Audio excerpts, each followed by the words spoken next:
இன்று கோவை நாடாளுமன்ற தொகுதியினுடைய தேர்தல் அலுவலகம் திறந்து வைக்கப்பட்டிருக்கிறது.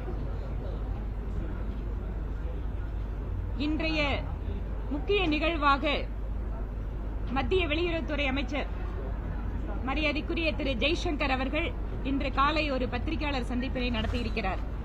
இது தொடர்பாகவே ஏற்கனவே நேற்று கச்சத்தீவு தொடர்பாக தகவல் அறியும் உரிமை சட்டத்தில் கிடைத்த ஒரு தகவலை வைத்து பல்வேறு விதமான கேள்விகளை திராவிட முன்னேற்ற கழகத்திற்கும் காங்கிரசுக்கும் பாரதிய ஜனதா கட்சியின் சார்பில் மாநில தலைவருடைய சார்பாக எழுப்பியிருந்தோம்.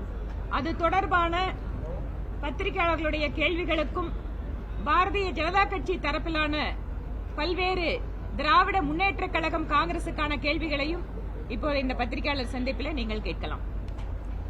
அன்பு நண்பர்களுக்கு என்னுடைய வணக்கத்தை சொல்லி, நம்முடைய தலைவர்கள் எல்லோரும் இந்த பத்திரிகையாளர் சந்திப்பில் நம்மோடு இருக்கின்றார்கள். இன்று காலை டெல்லியில் நம்முடைய வெளியுறவுத்துறை அமைச்சர் திரு ஜெய்சங்கர் அவர்கள் முழுமையாக இந்த கச்சத்தீவு பற்றி, குறிப்பாக என்னென்ன முடிவுகள் எடுக்கப்பட்டிருக்கிறது என்பதை பற்றியெல்லாம் ரொம்ப விலாவரியாக பேசியிருந்தார். அதனுடைய தொடர்ச்சியாக இன்று பாரதிய ஜனதா கட்சி, நம்முடைய மாநில அரசு, குறிப்பாக திராவிட முன்னேற்ற கழகம் அவர்களுக்கு சில கேள்விகள் வைத்திருக்கின்றோம்.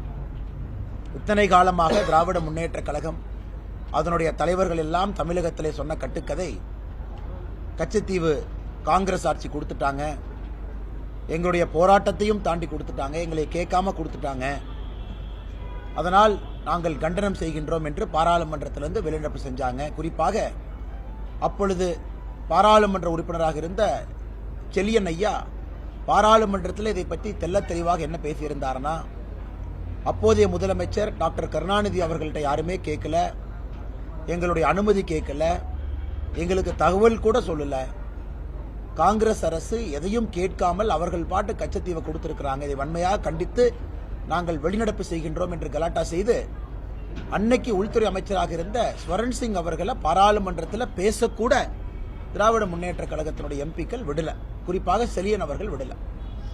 காரணம், தமிழக மக்களை வஞ்சித்திருக்கின்றார்கள், ஏமாற்றியிருக்கின்றார்கள்.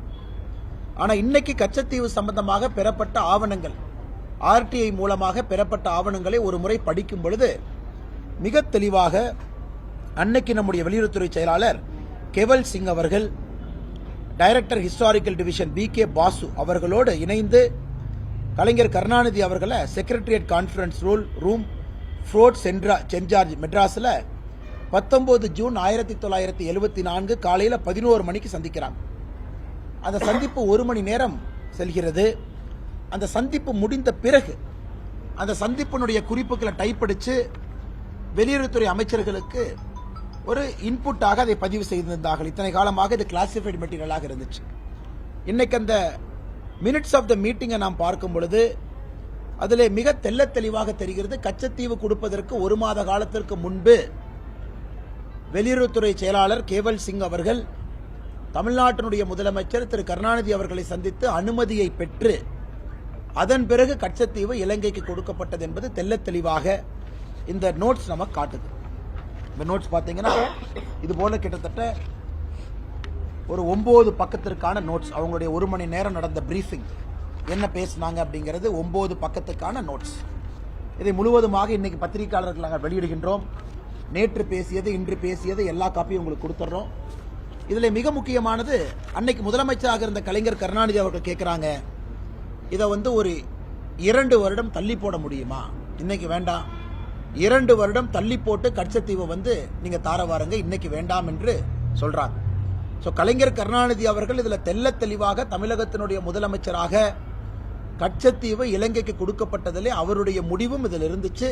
அதில் எந்த மாற்று கருத்தும் இல்லை. சகோதர சகோதரிகள், இதை படிக்கும் பொழுது உங்களுக்கும் தெரியும். அதன் பிறகு நம்முடைய கருணாநிதி அவர்களோடு தமிழகத்தினுடைய சீஃப் செக்ரட்டரி, தலைமைச் செயலாளர் சபாநாயகம் அவர்கள் இருந்தாங்க. அந்த மீட்டிங்கில் கொஞ்ச நேரம் கழிச்சு ஹோம் செக்ரட்டரி அம்பரோஸ் அவங்க ஜாயின் பண்ணாங்க. அப்போ கூட கச்சத்தீவுக்கு நடுவில், குறிப்பாக அந்த ஃபிஷிங் லைனை கச்சத்தீவுக்கு சென்டரில் கொண்டு வர முடியுமா அப்படின்னு பேச்சுவார்த்தையில் நடந்துச்சு. ஆனால் கடைசியாக கருணாநிதி அவர்கள் கச்சத்தீவு காங்கிரஸ் அரசு இலங்கைக்கு கொடுப்பதில் சம்மதம் தெரிவித்தது மட்டுமில்ல, சின்ன விதமாக நான் போராட்டம் நடத்திக்கிறேன், இதை நான் லோக்கல்ல ஹேண்டில் பண்ணிக்கிறேன், இதை பொலிட்டிக்கல் இஷ்யூ வரும்பொழுது நான் பார்த்துக்கிறேன், அந்த அளவுக்கு கருணாநிதி அவர்கள் அன்னைக்கு வெளியுறவுத்துறை செயலாளர் திரு கேவல் சிங் அவர்கள்ட்ட பேசியிருக்காங்க. ஆனால் இன்னைக்கு பாரதிய ஜனதா கட்சி நாங்கள் கேட்கக்கூடிய கேள்விகள் முதல் கேள்வி, அதாவது காங்கிரசும் திராவிட முன்னேற்ற கழகமும் 1974 கச்சத்தீவை திட்டமிட்டு சதி செய்துதான் இலங்கைக்கு கொடுத்திருக்கின்றார்கள். இதிலே திராவிட முன்னேற்ற கழகத்தினுடைய முழு பங்களிப்பு இருக்கு.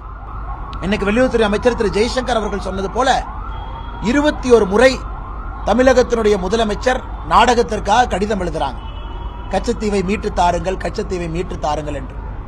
அன்னைக்கு தமிழகத்தினுடைய முதலமைச்சர் கலைஞர் கருணாநிதி அவர்கள் கச்சத்தீவு கொடுப்பதற்கு சம்பந்தம் இல்லை என்று சொல்லி இருந்தால் கச்சத்தீவு மத்திய அரசு கொடுப்பதற்கு வாய்ப்பே இல்லை, கொடுத்திருக்க மாட்டாங்க. ஆனா அவருக்கு பொலிட்டிக்கல் கம்பல்ஷன், பொலிட்டிக்கல் காரணம், அதற்காக சம்மதம் கொடுத்துவிட்டு 21 முறை வெளியுறவுத்துறை அமைச்சர் திரு ஜெய்சங்கர் அவர்களுக்கு கடிதம் எழுதியிருக்கின்றார்கள். இது எங்களுடைய முதல் கேள்வி. அப்பனா உங்களுடைய பங்களிப்புதல இருந்திருக்கு. இன்னைக்கு தமிழகத்தினுடைய மீனவ சொந்தங்கள், குறிப்பாக ராமநாதபுரம் பகுதியில் கச்சத்தீவு கொடுத்த பிறகு இந்தியாவினுடைய ஜியோகிராபிக்கல் பவுண்டரி எல்லை சுருங்கி இருக்கிறது. அதற்கு காரணம் மாபெரும் துரோகம் செய்தது காங்கிரசும் திராவிட முன்னேற்ற கழகமும். இரண்டாவது, காங்கிரஸ் திமுக இருவரும் எப்பொழுதெல்லாம் சேருகின்றார்களோ அப்பொழுதெல்லாம் இந்தியாவினுடைய பகுதி ஏதாவது கொடுக்கப்பட்டிருக்கும். குறிப்பாக காங்கிரஸ் தனியாக இருந்தபொழுது அக்ஷய் சின், அருணாச்சல் பிரதேசில் ஒரு பகுதி, இதையெல்லாம் காங்கிரஸ் அவர்கள் கொடுத்திருக்கின்றார். திமுக சேர்ந்த பொழுது கச்சத்தீவை கொடுத்திருக்கிறாங்க. இந்திய இறையாண்மையின் மீது திராவிட முன்னேற்ற கழகத்திற்கு நம்பிக்கை இருக்கிறதா, இல்ல 1960 பேசின அதே பேச்சை தான் அவங்க பேச போறாங்களா, இதெல்லாம் இந்தியாவுடைய ஜியோகிராபிக்கல் பவுண்டரியா தான் பார்க்கறாங்களா என்பதை திராவிட முன்னேற்ற கழகம் மறுபடியும் தெளிவுபடுத்த வேண்டிய அவசியம் இருக்கு. மூன்றாவது, இன்னைக்கு ஆழ்கடல்ல நடக்கக்கூடிய எல்லா பிரச்சனைகளுக்கும் காரணம் திராவிட முன்னேற்ற கழகம் மட்டும்தான், வேறு யாரும் இல்லை. 2014 முன்பு நூற்றுக்கணக்கான மீனவர்கள் சுடப்பட்டு கொல்லப்பட்டதற்கும் திராவிட முன்னேற்ற கழகம் தான் தார்மீக பொறுப்பேற்க வேண்டும். 2014 பிறகு இருக்கக்கூடிய பிரச்சனைகளுக்கும் திராவிட முன்னேற்ற கழகம் தான் பொறுப்பேற்க வேண்டும். இன்னைக்கு பாரதிய ஜனதா கட்சி ஏத பொதுமன்றத்தில் வைக்கிறோம். எதற்காக இன்று பேசுகின்றோம்? உங்களுக்கு தெரியும், தமிழக பாரதிய ஜனதா கட்சி குறிப்பாக கடந்த சில வருடங்களாக கச்சத்தீவை மீட்க வேண்டும் என்ற கோரிக்கையை வைத்துக் கொண்டிருக்கின்றோம். மத்திய வெளியுறவுத்துறை அமைச்சர் திரு ஜெய்சங்கர் அவர்களை சந்தித்து தமிழக பாரதிய ஜனதா கட்சி அதிகாரப்பூர்வமாக ஒரு மனுவை கொடுத்திருக்கோம், கச்சத்தீவை மீட்க வேண்டும். இது எங்களுடைய ஸ்டேட்டட் கோல். அதில் நாங்களும் மத்திய அரசுக்கு தெளிவுபடுத்திக் கொண்டிருக்கின்றோம். குறிப்பாக எல்லை சுருங்கிய பிறகு அது எப்படிப்பட்ட பிரச்சனைகளை உருவாக்கி இருக்கிறது. நம்முடைய மீனவர்கள் முதல்ல நெடுந்தீவு வரைக்கும் போனவங்க இப்ப கச்சத்தீவுக்கு முன்பாகவே தடுத்து நிறுத்தப்படுறதுனால அந்த பகுதியில் பாறைகள் அதிகமாக இருக்கிறனால மீன் வளமும் குறைவாக இருக்கிறது. அதனால் நம்முடைய மீனவர்கள் இன்டர்நேஷனல் பார்டருக்கு பக்கத்தில் போனாவே இலங்கை நேவி அவங்க கைது பண்றாங்க. இதற்கெல்லாம் ஒரு பெர்மனன்ட் சொல்யூஷன் என்பது கச்சத்தீவு திரும்ப நம்முடைய நாட்டு கைக்கு வர வேண்டும். அது மட்டும் இல்லாம ஆர்டிகல் 6 அதன்படி தமிழக மீனவர்கள் கச்சத்தீவில் போய் வலைய போடலாம், உலர்த்தலாம், அங்கே கச்சத்தீவில் இருக்கலாம், ஆனா தங்கக்கூடாது என்கின்ற ஆர்டிகல் 6 கூட இந்த அக்ரிமெண்ட்டுக்கு பிறகு ஒரு வருடம் கழித்து அதையும் கூட காங்கிரஸ் ஆட்சி ஃபாரின் செக்ரட்டரி லெவல் கொழும்புல இந்தியாவில் 2 ஃபாரின் செக்ரட்டரி இணைந்து ஆர்டிகல் 6 வாபஸ் வாங்கிட்டாங்க. அதன் பிறகு முழுமையாக கச்சத்தீவு என்பது இலங்கைக்கு சென்று விட்டது. ஆனால் இன்றைக்கு எங்களுடைய நோக்கம் திராவிட முன்னேற்ற கழகத்தினுடைய போலி முகத்திரையை மக்கள் மன்றத்திலே அம்பலப்படுத்த வேண்டும். எந்த அளவுக்கு சதி வேலையை செய்துவிட்டு கிட்டத்தட்ட இதே ஸ்டோரியை கடந்த 45 வருடங்களுக்கு மேலாக கச்சத்தீவு எங்களை கேட்காம கொடுத்துட்டாங்க, எங்கிட்ட அனுமதி கேட்கல அப்படின்னு தம்மாதுமான் பார்லிமெண்ட்ல எல்லாம் குதிச்சு இது ஏதோ காங்கிரஸ் செய்த சதி போல் பேசிக் கொண்டிருக்கின்றார்கள். ஆனால் இன்று நம் அனைவருக்கும் தெரியும், இந்த கச்சத்தீவை தாரை வார்த்தது காங்கிரஸ் மட்டுமல்ல, திராவிட முன்னேற்ற கழகம் சேர்ந்து செய்திருக்கக்கூடிய சதி. கடைசியாக பத்திரிகை நண்பர்கள் அந்த கேள்வியை கேட்பீங்க, கச்சத்தீவை திரும்ப இந்தியா எப்ப கொண்டு வரும்? இதற்கான பதில் இன்னைக்கு வெளியுறவுத்துறை அமைச்சர் திரு ஜெய்சங்கர் அவர்கள் டெல்லியில் நடந்த பத்திரிகையாளர் சந்திப்பில் தெரிவிச்சிருக்கிறாங்க. என்ன சொல்லியிருக்கிறாங்க? அதாவது இந்த பிரச்சனையை தீர்ப்பதற்கு என்னவெல்லாம் சொல்யூஷன் டேபிள் இருக்கோ எல்லாவற்றையும் நம்முடைய மத்திய அரசு ஆராய்ந்து கொண்டிருக்கின்றார்கள். அதற்கு மேல் ஒரு மாநில தலைவராக பாரதிய ஜனதா கட்சி ஏன்னா ஆட்சியில் இருக்கும், இதற்கு மேல் நாம் பேச விரும்பவில்லை. ஏன்னா அந்த policy and central governments court குறிப்பாக இன்னைக்கு வெளியுறவுத்துறை அமைச்சர் சொன்ன பதிலே போதுமான பதில். டேபிள் மேல் இருக்கக்கூடிய எல்லா சொல்யூஷனும் ஆராய்ந்து கொண்டிருக்கின்றோம். இதனுடைய அடிப்படை என்னன்னா, தமிழகத்தினுடைய மீனவ சொந்தங்கள் பாதிக்கப்படக்கூடாது, அதற்காக எல்லா ஆங்கிளையும் பார்த்துக்கிட்டு இருக்கோங்கிறாங்க. ஆனால் நிச்சயமாக நல்ல முடிவு இந்திய அரசு எடுப்பார்கள் என்கின்ற முழு நம்பிக்கை எங்களுக்கு இருக்கு. காரணம், இது மோடி அவர்கள், ஜெய்சங்கர்ஜி அவர்கள் இவர்களெல்லாம் தனி கவனம் இதில் செலுத்துறாங்க. ஆனால் இன்னைக்கு நாம் தெரிந்து கொள்ள வேண்டும், இது இல்லீகலி இலங்கைக்கு கொடுக்கப்பட்ட ஒரு பகுதி. இதுதான் உண்மை. இது அன்னைக்கே அடல் பிகாரி வாஜ்பாய் ஐயா பாராளுமன்றத்தில் மிக மிக கடுமையாக எதிர்த்திருந்தார்கள். இன்னைக்கு பத்திரிகை நண்பர்களுக்கு இது சம்பந்தமான கேள்வி இருந்தால் கேளுங்கன்னே பதில் சொல்றேன்.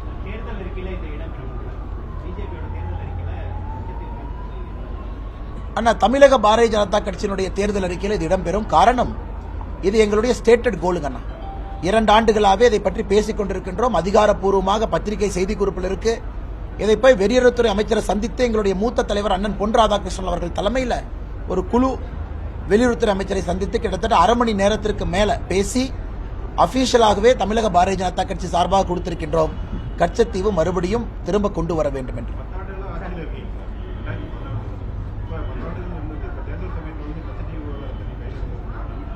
ஆனா தேர்தல் சமயம்னு பார்க்காதீங்கன்னா, அதாவது இது குறிப்பாக எப்படி இது இன்னைக்கு வெளியே வந்துச்சுன்னா, நம்முடைய முதலமைச்சர் அவர்கள் மிக கடுமையாக ராமநாதபுரத்தில் ஒரு பொதுக்கூட்டத்திற்கு தேர்தல் அறிவிப்பதற்கு ஒரு மாதத்திற்கு முன்பு மிக கடுமையாக நம்முடைய பிரதமரை பற்றி கடுமையாக பேசியிருந்தார்.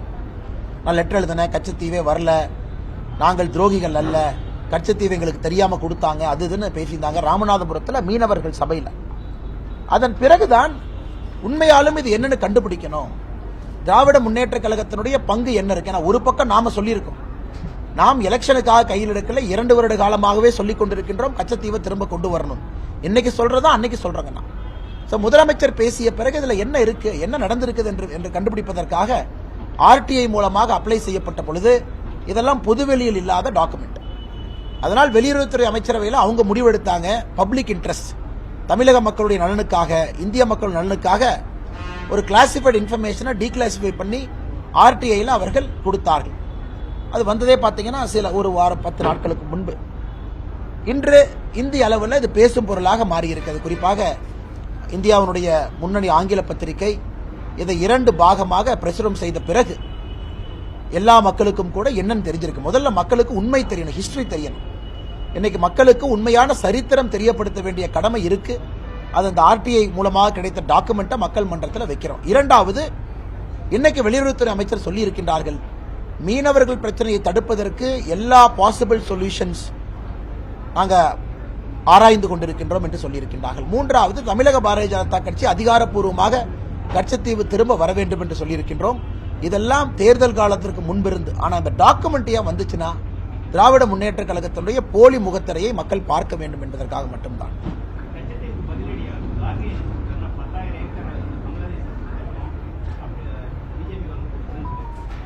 அண்ணா ஓகேண்ணா, அதாவது இந்த 1974 இந்தியா 2-3 அக்ரிமெண்ட் போட்டுச்சு. இந்த கச்சத்தீவு சமயத்தில் பார்த்தீங்கன்னா அப்பொழுதும் பங்களாதேஷோடு 2-3 அக்ரிமெண்ட் நம்ம போட்டோம். இந்த பங்களாதேஷும் நமக்கு இருக்கக்கூடிய பிரச்சனை பார்த்தீங்கன்னா, இந்த பங்களாதேஷ்குள்ள அன்கிளேவ்ஸ் இருக்கும், அதாவது இந்திய பகுதி பங்களாதேஷ் எல்லைக்குள்ள இருக்கும். அந்த எல்லைக்கு நீங்கள் போக வேண்டும் என்றால் பங்களாதேஷ் எல்லைக்குள்ள போய் இந்திய பகுதிக்கு போகணும். இதை ஆன்கிளேவ்ஸ் என்று சொல்வார்கள். இது அப்புறம் இது முதல்ல இருந்தே பிரச்சனை இருந்துச்சு. 1974 கொஞ்சம் பகுதி பங்களாதேஷுக்கு கொடுக்கப்பட்டது. அதன் பிறகு பங்களாதேஷனுடைய சில பகுதியும் நம்ம கிட்ட பவுண்டரி ஷேரிங்ல அந்த கன்ஃபியூஷன் இருந்துச்சுங்கன்னா, அதனால் இன்னைக்கு நம்முடைய அரசு வந்த பிறகு யாருக்கும் எந்த பிரச்சனையும் இல்லாம பங்களாதேஷுக்குள்ள போறதற்கு போய்தான் இந்தியன் பார்டருக்கு போக முடியுங்கிற நிலைமை எல்லாம் இன்னைக்கு எடுத்து, குறிப்பாக நமக்கும் பங்களாதேஷுக்கும் இந்த கங்கை நதி அதனுடைய ஃபரூக்கா பேரேஜ் அப்படிங்கிற ஒரு பிரச்சனை நமக்குள்ள இருந்துச்சு. அதற்கு இன்னைக்கு தீர்வு நாம் கண்டுபிடித்திருக்கின்றோம். நமக்கும் பங்களாதேஷுக்கும் இருந்த பவுண்டரி தீர்வை கண்டுபிடிச்சிருக்கோம். அதனால் மரியாதைக்குரிய காங்கிரசினுடைய தலைவராக இருக்கக்கூடிய மல்லிகார்ஜுன கார்கே அவர்கள் சரித்திரம் தெரியாம பேசுறாங்க. இது இந்தியாவுடைய பகுதியை எந்தவித பிரதிபலனும் இல்லாம கொடுத்திருக்கும். அதாவது nothing in return from Sri Lanka, இலங்கையிலிருந்து ஒரு பைசா கூட நமக்கு லாபம் இல்லை. இதனால இந்திய மீனவர்கள் இலங்கை கடற்பகுதிக்கு வரலாம், மீன் பிடிக்கலாம், கொடுங்க, அது வேற. இலங்கை பகுதி வரைக்கும் வரலாம், வேற. இந்தியன் பிஷர்மேன் ரைட்ஸ் எவ்வளவு லைசன்ஸ் கொடுக்கிறோம், அது வேறங்கன்னா எதுவுமே இல்லாம இந்தியாவின் நிலப்பரத்தை கொடுத்து இந்தியாவுடைய பவுண்டரியை சுருக்கி ஆர்டிகல் 6 கச்சத்தீவு வரை செல்ல அனுமதி இருந்த ஆர்டிகல் 6ஐயும் எடுத்திருக்காங்க. அதனால் மரியாதைக்குரிய மல்லிகார்ஜுனன் கார்கே அவர்களுக்கு தெரியும், இதுவும் அதுவும் ஒன்றல்ல. இது இந்தியாவுடைய இறையாண்மையை கேள்விக்குறியாக்கி இருப்பது ஜூன் 1974 காங்கிரஸ் அரசு செய்த செயல்.